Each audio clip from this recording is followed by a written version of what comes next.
You know, the Apostle Paul tells us many times to rejoice in the Lord. And I think that's an important phrase for us to repeat to ourselves every day. Every day. And I haven't always done that, but I think I'm going to make it intentional to try every day to repeat that. Rejoice in the Lord. I had an experience this week that I was just sharing with a friend. We had closed our services for in-person for 2 weeks because our church got hit very hard with the COVID-19. We had at least 15 positive cases, and we only average right now after the pandemic about 45 people. That's a significant percentage. And several of us who actually were the workers in service were quarantined.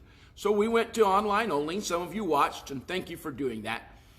We opened back to in-person Wednesday night, and I knew it would be low. I didn't know there would be 5 people. 5 people. 2 of them were my wife and myself. Now, I've had pastor friends that's their regular experience, so I give you kudos for your faithfulness. Because even though I expected it and I knew, given what we were dealing with, that was very likely, that I was largely coming up here to film and stream, I didn't expect what happened to me afterwards. A wave of discouragement hit me. A spirit of discouragement came upon me, and I had to struggle with it. And I want to share with you a very important verse. Many of you know, but it's timely reminding. Galatians 6:9 says, "Be not weary in well-doing, for in due season you will reap, if you faint not." Oh, what does faint mean? Faint means to pass out. Faint means to get so tired that you just can't keep going on. Rejoice in the Lord. Nehemiah 8:10 says, "The joy of the Lord is your strength." Wow. See, you say, well, there's no harm in repeating these negative thoughts and statements. Yeah, there is. It will sap you. It will sap you, and you'll faint. And you'll stop before the harvest. Here's the cool thing.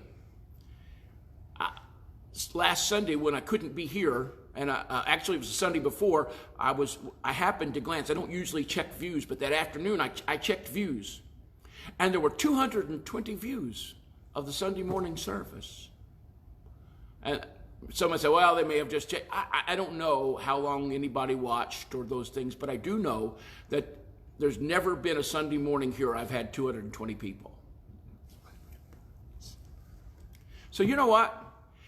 If there's one thing I hope that pastors like myself get a hold of from this pandemic, is that God has not called us particularly to just build churches.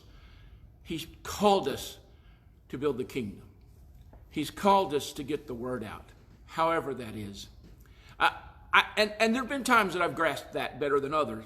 I had a church was built closer to us that had previously been in another part of town, and someone said, oh, you've got new competition. And I said, and I believe this, I am not in competition with anyone but the devil.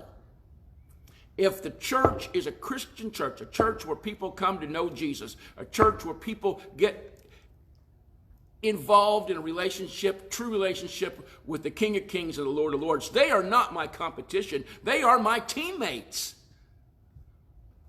Because we're building the kingdom, not any particular denomination or congregation.